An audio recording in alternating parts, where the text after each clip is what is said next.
Oh, hey. Hey, yeah, we're rolling.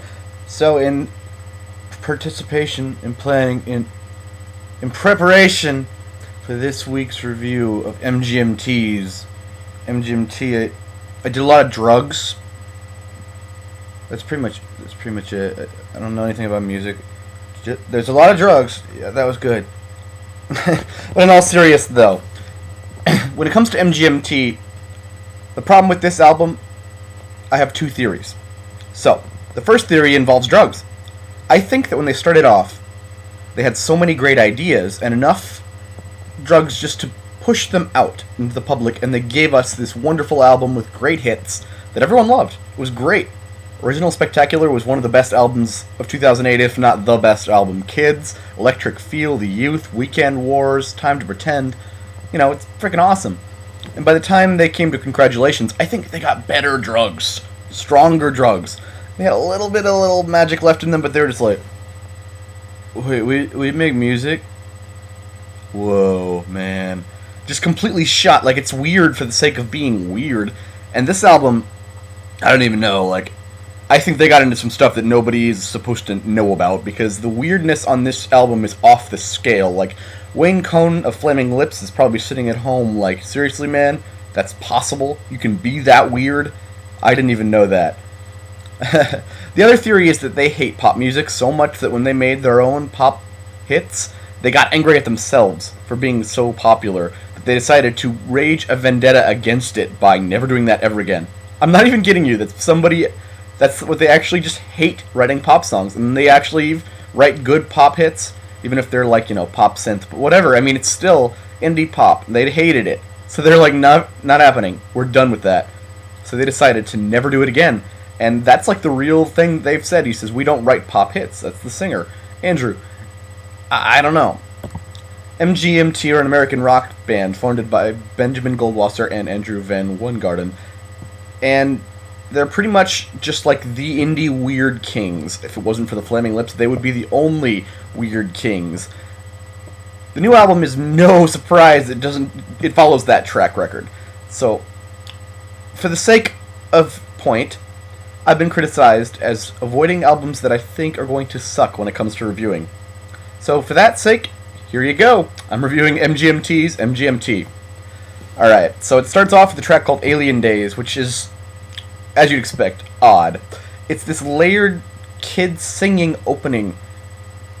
Like if you take a catchy pop song and you take all the catchiness out, and it leaves this psychedelic trip, and it's like kids and weird and voices, and it's beyond strange. It's like if you take all the good stuff out of the first MGMT album and then add more weird. That's the best way I can describe it. Cool Song number 2 is one of the best songs on there, actually.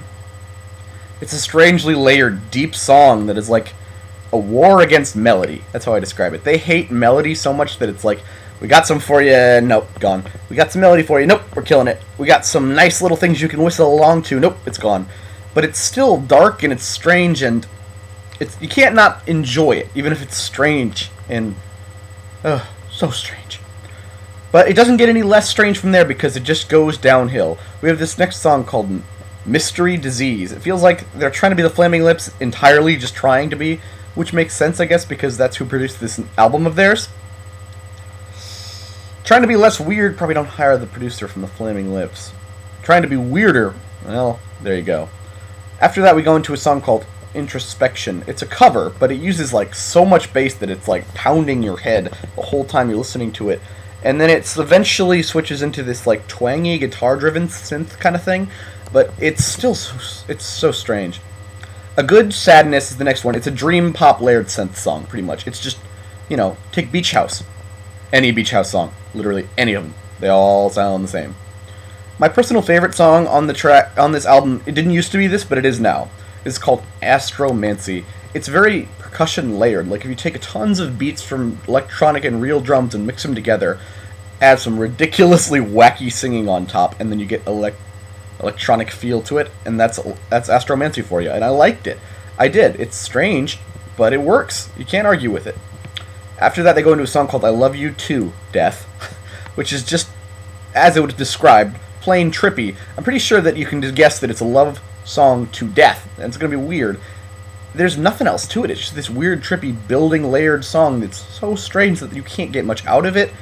Whatever they were going for is lost in the process. I don't know. The next one is Plenty of Girls in the Sea. It's the most similar to old MGMT. You can hear the sound of old MGMT like a faint memory in your head when you hear it. But then you realize that that's only one song on this album. Yeah. It's the easiest to listen to because it's got that similar sound of the old stuff, and it's got a little bit of a pop tendency to it that we liked about MGMT, but then it's gone. Sorry. The last song on the album is called An Orphan of Fortune. It's a synth-layered song that uses these synths in a way that make it go wah wah wah, like dubstep wonkiness coming at your face, and it's swirled at that point. It goes into like a dream pop kind of ending. So I guess the best way to describe the faults of this album is just it's weird for the sake of being weird. There's a point when artistic becomes like, I'm just gonna mess around and it's gonna be so deep, man. You don't even know. You're just gonna have to work before you can get it. When you get it, it's gonna blow your mind. No, it isn't, because 90% of us are gonna hear it once and think it's so damn weird that we're never gonna listen to it again. There's a point when you're being too strange and too artistic that you don't get much out of it anymore. Like, for me, some of the time that line is very hard to find with a band like Modest Mouse. They're the ones I use to describe this line. Because when they're really on, even when they're weird, they're on. But when they're trying to do just things that push the boundaries, just for the sake of pushing the boundaries, it's like, I don't know about that, guys. I'm really trying to get into it. Give me a few more listens. I'll get it. And you don't, because it's just too weird. With that, I mean, it's hard to like an album that you don't even understand or what's going on in it. I mean, there's some really interesting things that happen during the album, and I think there was so much promise for this album. I really do, but it gets lost because the songwriting is strange. You know? They kill their fun. They don't want to write the fun songs that we like, even if it's just still add the weird, but make it fun also for the rest of us. But they don't want to do that, so unfortunately I'm going to have to give this one 2.5 stars. You know? There's nothing to it. A couple of good songs. I liked Astromancy. I did. I mean, there was another song that I forgot to mention that I really liked as well. It's weird, because they went on David Letterman and they screwed it up majorly by using a cowbell the size of a cow. I don't know, but it's what it is, you know? Your Life is a Lie was the name of the song. It's this synthy song that's sort of fun, but it's just pushed away by the rest of the weird on the album. So 2.5 stars out of 5. Alright, thanks for listening. This is Screech, coming at you with another one in just a few minutes.